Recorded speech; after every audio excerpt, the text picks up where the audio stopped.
నమస్తే కాక. నమస్తే. మీ పేరేంది? మీరు ఏడు ఉంటారు? రాజేశ్వరరెడ్డి గుండారం అండి.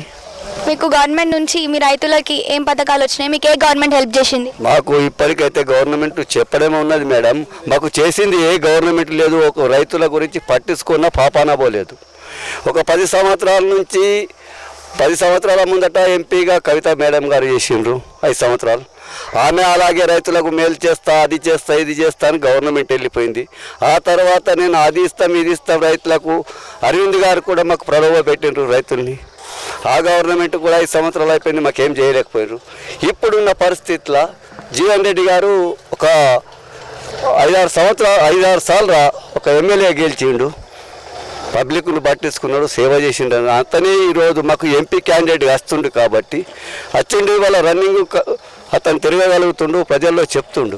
మా రైతులకు కావాల్సింది ఏంది? ఇక్కడ చక్కెర కర్మాగారం ఉంది, వాటిని కూడా తెరిపిస్తారని మాకు చాలా చెప్పారు.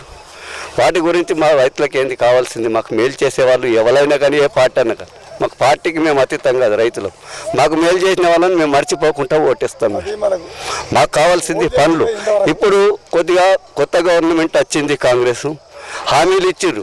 ఏ గవర్నమెంట్ అయినా హామీలు ఇవ్వాలని సర్వసాధారణం. కానీ ఇప్పుడు బోనస్ రైతులకు ఇస్తామన్నారు. ఇప్పుడు ఈ పంట కాదు మరో పంట ఇస్తామంటారు మేడం.